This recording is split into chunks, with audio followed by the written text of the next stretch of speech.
Ladies and gentlemen, my name is Dietrich, and this orange car behind me is a 2024 Porsche Macan with the Premium Plus package.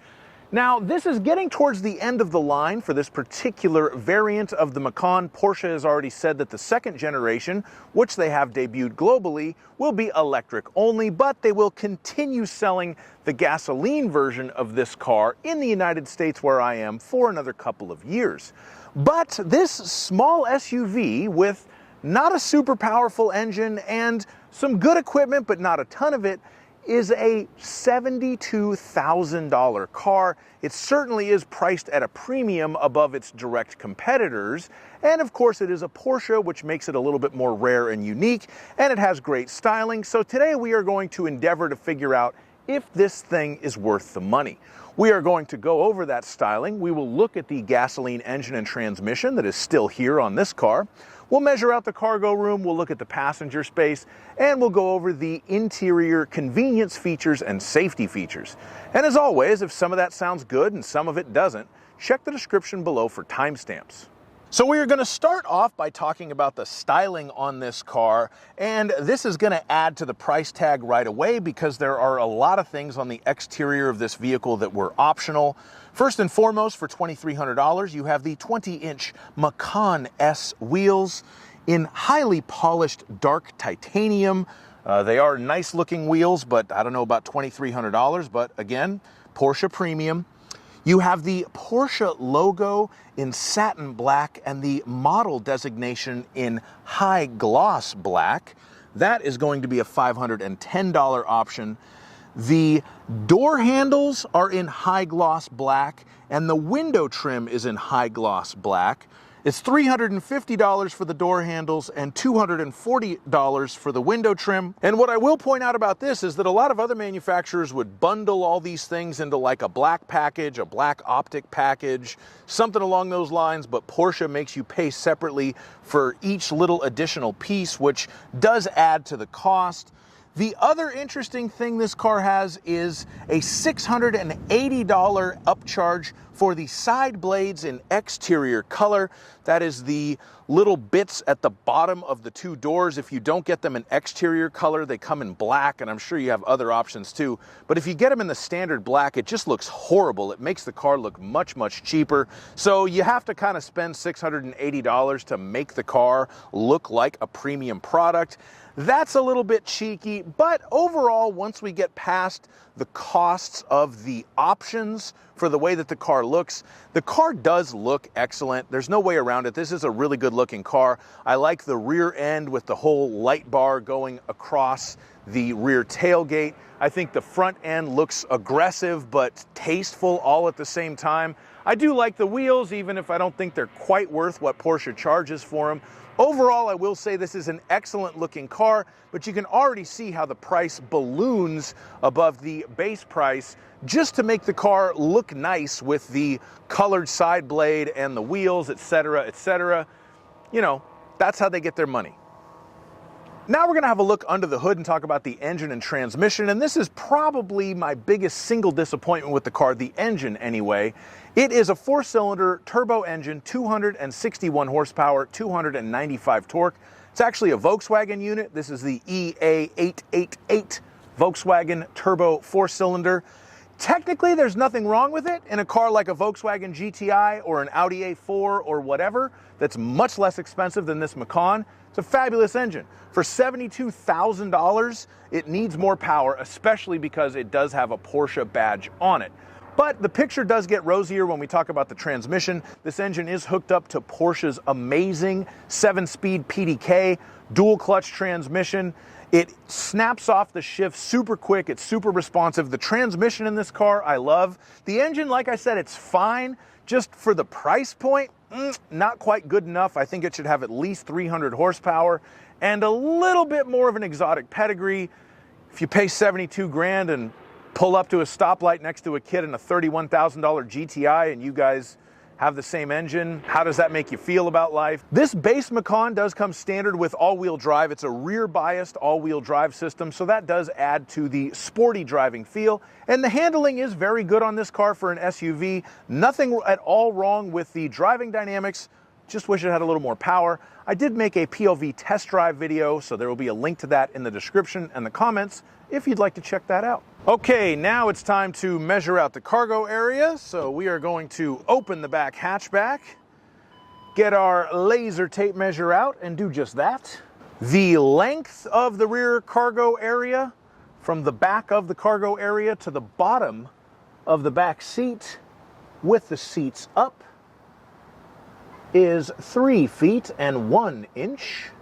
The maximum width of the cargo area from here to the inside of this cubby hole right here, you could put that net down if you wanted to, is 4 feet even. We have very minimum intrusiveness of the wheel wells or the rear suspension. So for the narrower part of the cargo area, width is 3 feet and 5 inches. Here is the full cargo area with the back seats folded down, and the length from the back of the cargo area when you have the back seats folded down is about 5 feet and 5 inches. And I say about because that's the measurement to the back of the front seat, so it does kind of depend on where you have those set, but that will give you an idea of the maximum space in a Porsche Macan. The maximum height of the rear cargo area is 2 feet and 5 inches. And if you ever need to lift something into the back of a Porsche Macan, you will need to lift it 2 feet and 7 inches off of the ground. And if we open this up, we actually do have a Space Saver spare tire. We have a tool kit. This is the type of spare that would need to be inflated first, so I'm sure there's some kind of an air pump in here somewhere. This appears to be for the Bose sound system. A little subwoofer action in the back, or maybe an amp, or maybe a bit of both. So anyway, that is the cargo area in a 2024 Porsche Macan. Now we're gonna have a look at the cargo space. For this measurement, I use myself. I'm 6'5", so let's see if I can sit behind myself in a Porsche Macan. I'm gonna eat top tenders later. I'm gonna eat top tenders tonight. I gotta move this power seat around.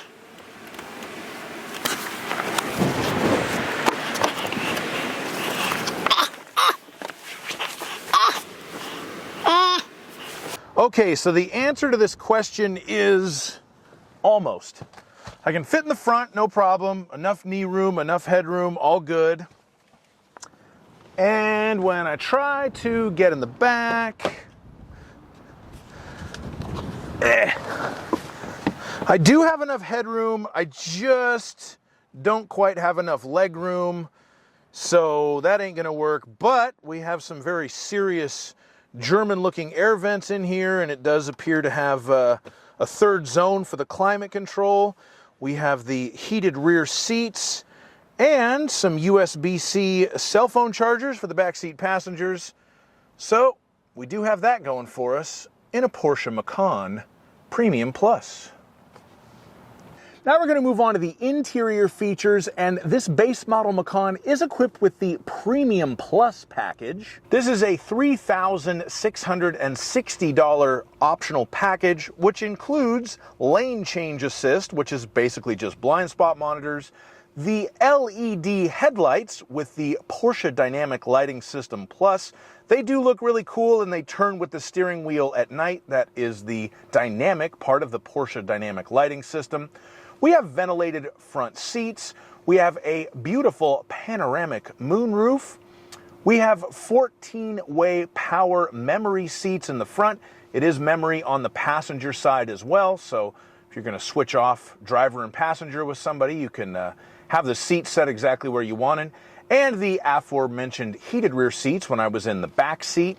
This car also has the optional Bose surround sound system. That is a $990 option. If you're very familiar with automotive stereo systems, you'll know that Bose is extremely hit or miss. Sometimes Bose systems are great, and sometimes they are not very good at all.